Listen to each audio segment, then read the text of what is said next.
Alam mo ba kung ano ang pinakamalakas na devil fruit sa buong history ng One Piece? Well, andito ako para sabihin sa inyo na hindi naman talaga kailangan ng malawak na analysis para malaman ang pinakamalakas na prutas. Kaya narito ang top 15 pinakamalakas na devil fruit simula sa Sushi Sushi Nomi.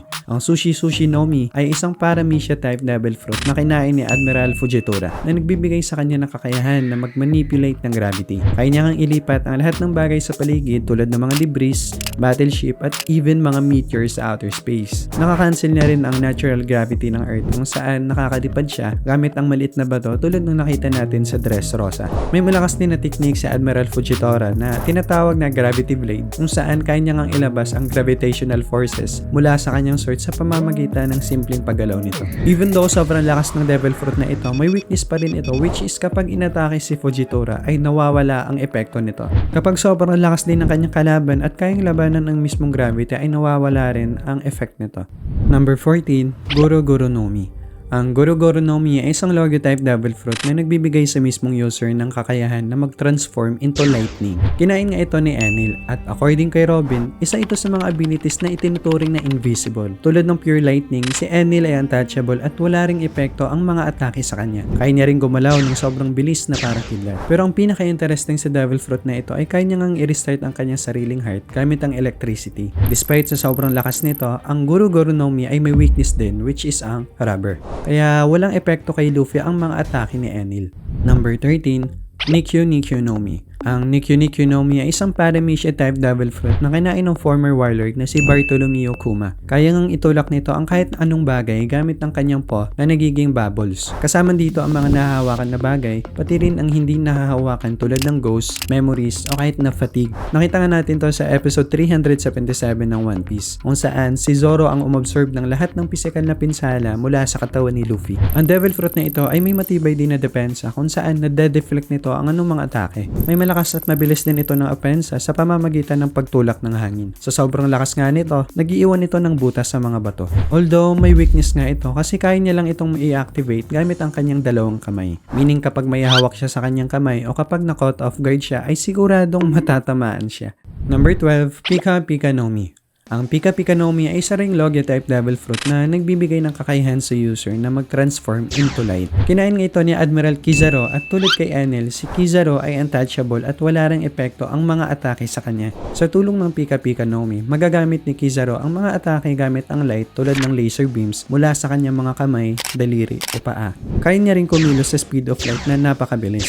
Kahit hindi rin siya umilag sa mga atake ay lulusot lang ito sa katawan niya tulad ng ibang Logia power. However, may weakness din ito dahil kaya ngang mawala ang effect sa mismong devil fruit na ito gamit ang haki. Nakita natin to nung kinalaban ni Rayleigh si Kizaru upang makatakas ang Straw Hat Pirates. Number 11, Hiye Hiye Nomi. Ang Hiye Nomi ay isa ring Logio type devil fruit kung saan nagkakaroon ng kakayahan si Aokiji na gumawa at mag-transform into ice. During Marineford, frenis nga ni Aokiji ang malalaking tsunami ni atake ni Whitebeard. Ay niya ring gumawa ng sword gamit ang ice at gawing yelo ang kanyang kalaban kahit sa simpleng paghawak nito. Isa sa nagpapayunik sa devil fruit na ito ay hindi nalulunod ang mismong user sa dagat. For example, kaya ngang mag-bike ni Aokiji sa dagat dahil ginagawa niya lang yelo ang kanyang dinadaanan. Although obvious naman na ang katapat ng ice ay apoy pero hindi sa sitwasyon ni Aokiji. Kinalaban nga ni Aokiji si Akainu for over 10 days kung saan nag-iba yung klema ng mismong island.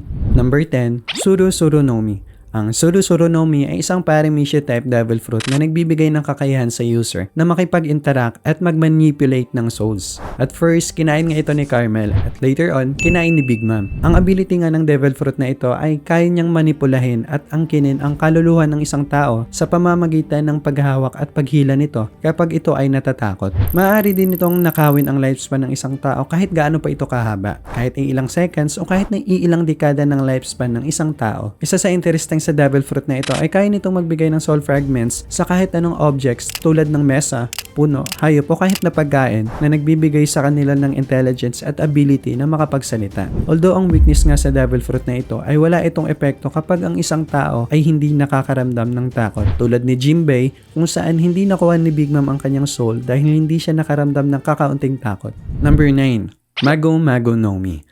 Ang Mago-Mago no Mi ay isa ring Logia-type devil fruit na kinain ni Fleet Admiral Akaino na nagbibigay sa kanya ng kakayahan na maging isang magma. Nakita natin kung gaano kalakas ang devil fruit na ito sa Marineford War kung saan naging donut nga si Ace at sa manga nawasak yung kalahating mukha ni Whitebird. Kaya din gumawa ni Akaino ng magma fist mula sa langit na parang meteor at wala ring epekto ang mga atake sa kanya. Kung i-compare natin ang Mago-Mago no Mi sa ibang Logia-type devil fruit, ang devil fruit na ito ay napaka-overpowered. Sinabi nga ni Ichiro Oda na kapag gustong hanapin ni Akaino ang One Piece, mahahanap niya lang ito within 1 year. Aside sa standard weakness ng mga devil fruit user na nalulunod sa dagat, wala gaanong weakness si Akaino. Even sa laban nila ni Aokiji kung saan may advantage sana si Aokiji dahil sa ice power nito, pero sa huli si Akaino pa rin ang nanalo. Number 8, Uwo Uwo no Mi.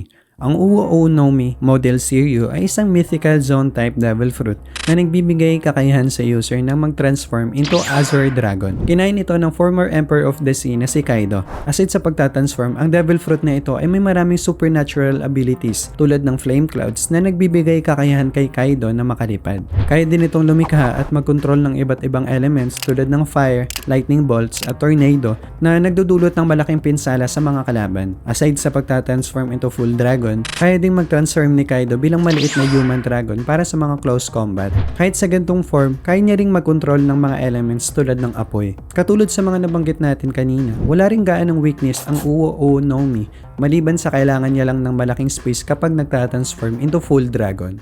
Number 7, Gura Gura no Mi.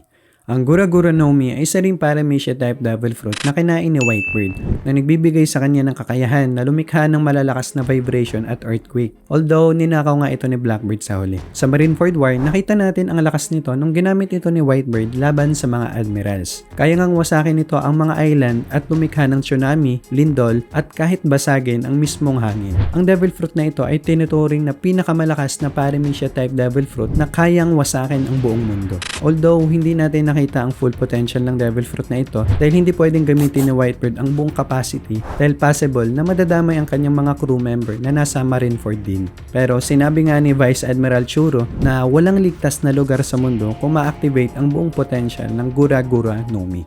Number 6, Yami Yami no Mi.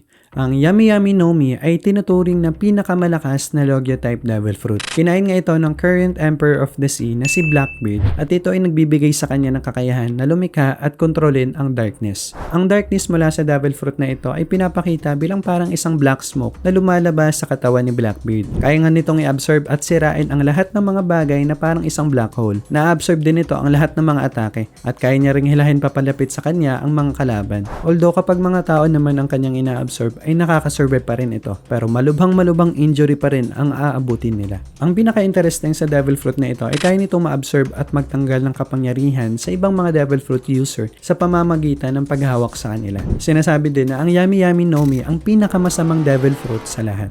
Number 5, OP OP no Mi. Ang OP OP no Mi ay isang Paramecia type devil fruit na nagbibigay kakayahan sa user na manipulahin at baguhin ang kahit na sino. At first, kinain nga ito ng isang famous na doctor at later on, kinain ni Trafalgar Law. Sa pamamagitan ng paggawa nilo ng isang bilog na force field, kaya niyang kontrolin ang lahat ng nasa loob ng kanyang territory tulad ng pagsaswap ng location, pag-slice sa mga katawan ng tao na walang pinsala, at even paggawa ng electric shock upang sirain ang katawan ng tao sa loob. Basically, para kang nasa loob ng operating room at si Law yung surgeon at ang mga nasa loob ng circle ay ang pasyente sa operating table. Although hindi ganun kalakas ang devil fruit na ito in terms of destruction, may unique ability ito kaya tinawag itong ultimate devil fruit. Ang devil fruit na ito ay may kakayahan na gawing immortal ang ibang tao pero ang kapalit naman nito ay ang buhay ng mismong user. Kaya pinilit ni Doflamingo na kainin ni Law ang mismong devil fruit dahil gusto niyang maging immortal. Ito ang rason kung bakit handang magbayad ang world government ng 5 billion berries sa sino mang makapagbigay sa devil fruit na ito. Before we proceed sa next devil fruit, spoiler alert muna sa mga hindi pa nakabasa sa latest chapter ng manga. Number 4, Gorosei Devil Fruit. Although hindi pa ito totally confirmed, pero pinakita sa chapter 1085 ang 5 elders kung saan nag-transform ito na parang mga animal creatures. Sinabi nga ni Sabo na parang demonic yung anyo nila. Kahit na still unknown pa rin kung dahil ba ito sa devil fruit o ibang bagay, maraming fans ang nagsasabi na ito raw ay zone devil fruits. Kahit hindi pa sigurado yung speculation natin dito, tsak na isa ito sa mga pinakamalakas. Isa din sa speculation natin ay tungkol kay Imo, kung saan nakita natin sa manga na nag-transform nga siya na parang animal creatures na kumokonsume ng apoy. Sa pagkakaalam nga natin sa form ni Imo, wala nga siyang solid body at pabago-bago ang kanyang anyo. Nakokontrol niya din ang mala arrow shape na anino na ito kung saan na-injured ng malubha si Sabo. Although speculation lang natin ito, pero dahil malaki ang chance na kasama si Imo sa mga final villain ng One Piece, for sure, isa rin ito sa tinuturing na pinakamalakas. Number 2, Hito Hito no Mi, Model Nika. Ang Hito Hito no Mi Model Nika ay isang mythical zone devil fruit na kinain ng walang iba kundi ni Monkey D. Luffy. Nagbibigay nga ito ng kakayahan kay Luffy na magkaroon ng rubber na katawan at mag-transform into Sun God, also known as Warrior of Liberation. Ang kapangyarihan nito ay limited lang sa imagination ng mismong user. Takot na takot nga ang world government sa devil fruit na ito kaya sinubukan nilang kunin ito for over 800 years. Umabot din sa point na binura ng world government ang Nika fruit sa history at pinalitan nila yung pangalan nito ng Gomu Gomu no Mi at itinuring na parang isang simpleng paramecia fruit. Pero nung naawikin nga ito ni Luffy, nakita natin kung gaano kalakas ang devil fruit na ito. Nag-transform nga si Luffy na parang isang giant at nasa-stretch niya rin yung kanyang katawan na parang cartoon. Nabeben niya rin pati yung environment sa paligid niya at pati pag-stretch sa mga lightning. Despite sa sobrang OP nito, may limitation pa rin ang Nika fruit. Tulad ng hindi niya pwedeng stretch ng sobrang haba ang kanyang katawan. At sobrang pagkapagod naman ang epekto sa katawan ni Luffy pagkatapos niyang gamitin ito.